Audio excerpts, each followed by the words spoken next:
আসসালামু আলাইকুম everyone, welcome my blog rabbit এগ্রোস। বরাবরের মতো আমি এমডি আসাদ হাজির হয়েছি নতুন একটি আপডেট ব্লগ নিয়ে।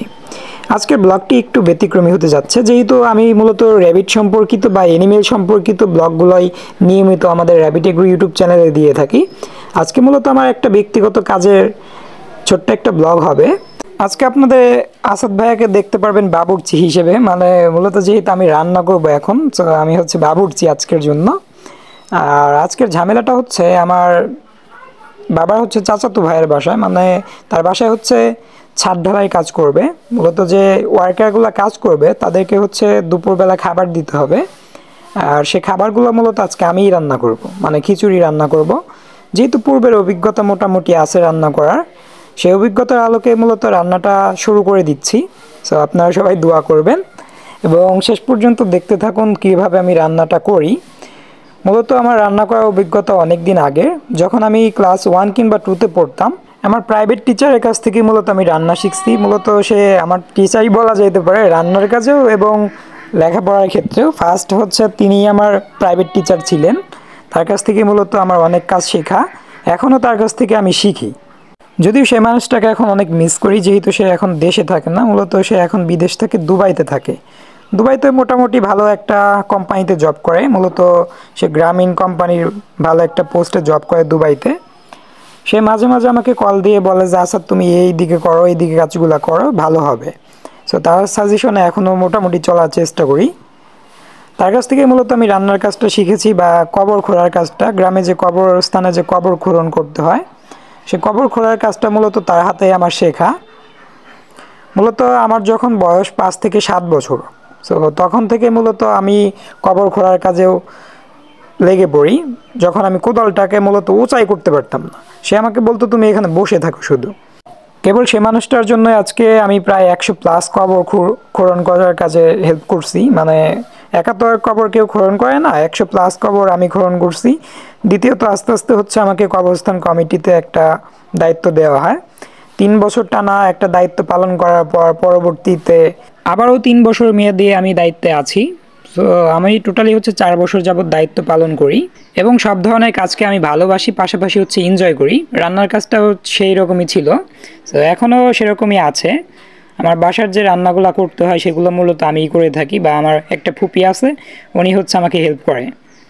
আর পাশাপাশি গ্রামে যে অনুষ্ঠানগুলো হয়, সাংস্কৃতিক অনুষ্ঠান, পাশাপাশি যে কবরস্থান কমিটির বার্ষিক ওয়াজ মাহফিল, মসজিদ কমিটির বার্ষিক ওয়াজ মাহফিল, 2টা কমিটির ওয়াজ মাহফিলে আমি রান্নার কাজে হেল্প করি সিনিয়রদের সঙ্গে। মূলত একা তো আর আসলে ওই ধরনের বড় আয়োজনে রান্না করা সম্ভব না, ওদের সঙ্গে মূলত আমরা হেল্প করার চেষ্টা করি যারা জুনিয়র আছি। পরিশেষে ভাই একটা কথা বলতে চাই, কোনো ধরনের কাজ আসলে ছোট না। আমি এমন কোনো কাজ না যে পারি না। মূলত রাজমিস্ত্রি বলেন, কাঠমিস্ত্রি বলেন, রং মিস্ত্রি বলেন, যেটাই বলেন, প্ল্যান্টিংয়ের কাজ বলেন, যেটাই বলেন, মূলত আমি সবগুলোই পারি যতটুকু আমার পক্ষে সম্ভব। রান্নার কাজ বলেন, কৃষিকাজ বলেন, সবই মোটামুটি করার চেষ্টা করি এবং চেষ্টা করি আমি শেখার। কাজ শেখা মূলত আমি এনজয় করি। কোনো কাজ আসলে কখনোই ছোট না, ভাগ্যে কার কখন কোনটা লেগে যায় বা কোন কাজ কার কখন করতে হয় সেটা আসলে কখনোই বলা যায় না। আমার ভালো একটা ফ্যামিলির ছেলে আমি, মোটামুটি যতটুকু বলতে পারি। তবুও আমি বলতে পারি যে হয়তো আজকে আমি চারিপাশে ইটের একটা দেওয়ালের ঘরে থাকি বা ইটের নিচে থাকি, সো একটা সময় আসতে পারে আমি ইটের নিচে নাও থাকতে পারি। এটাই মূলত আমি ভাবি। জীবন আসলে বেশি দিনের না। এখন জীবন স্বল্প সময়ের জীবনে কাকে কোন অবস্থানে যেতে হয় এটা আসলে কখনোই বলা যায় না। মূলত রান্নার কাজটা মূলত আমি এনজয় করি। পাশাপাশি হচ্ছে রান্নার কাজে আমি তেমন একটা থাকতে পারি না। এর পিছনে অন্যতম কারণ আছে, যেহেতু আমি কোনো প্রকার তাপ সহ্য করতে পারি না। রৌদ্রের তাপ বলেন, রান্নার যে চুলার তাপ বলেন, সহ্য করতে পারি না। আমার শরীরে প্রচুর পরিমাণে অ্যালার্জি উঠে যায়। এখানে কাজ করতে আসা একটা ভাই আমাকে বললো, ভাইয়া আপনার নিয়মিত ভিডিওগুলো আমি দেখি, আপনার এনিমেলগুলো কেমন আছে বা আপনার বাসাটা কোথায়।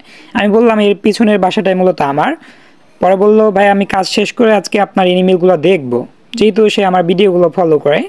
আসলে আমি তাকে ওইরকমভাবে দেখায় দিচ্ছি না, যেহেতু প্রত্যেকটা মানুষের কিন্তু একটা পার্সোনালিটি থাকে, যে কারণে মূলত তাকে আমি আর এক্সট্রা করে দেখিয়ে দিলাম না। যেহেতু বয়সের দিক থেকে সে আমার চেয়ে হয়তো ছোটই হবে, সো আসলে লজ্জা পাবে যদি আমি এরকমভাবে পাবলিশ করে দেই, তাকে এক্সট্রা করে দেখিয়ে দেই, যে কারণে মূলত তাকে আর আসলে ওইরকমভাবে দেখানো হলো না, আপনাদের দেখাবো না। আর দেখার চেষ্টা করলাম আমাদের আম গাছে কীরকম আমের মুকুল আসছে। আর আগে মূলত আমি কিছু মশলা সরিয়ে রাখছিলাম, আমি এবং আমার ক্যামেরাম্যান কাজল ভাইয়ের জন্য। আমরা মূলত মুড়ি মাখিয়ে খেতে পছন্দ করি এগুলো দিয়ে, যেহেতু আমরা রান্নার সময় প্রত্যেকটা বাড়ি হচ্ছে খাই এ ধরনের মুড়ি মাখিয়ে। তো একদমই অল্প আমরা হচ্ছে মুড়ি মাখিয়ে নেই, যেহেতু আমাদের ফ্যামিলিটা হচ্ছে যৌথ না হলেও যৌথর মতোই। কারো কোনো একটা কাজ থাকলে আসলে সবাই যৌথ হয়ে যায় তখন। মূলত আমি যখন মুড়ি মাখাই সবাই কিন্তু একদম হুমড়ি খেয়ে পড়ে। পরবর্তীতে হচ্ছে আমার এবং আমার ক্যামেরাম্যানকে সরে যেতে হয়, যেহেতু আমরা হচ্ছে মেয়ে মানুষ প্রেজেন্ট করতে চাই না। আর পরবর্তীতে রান্নাটা হচ্ছে শেষ করলাম।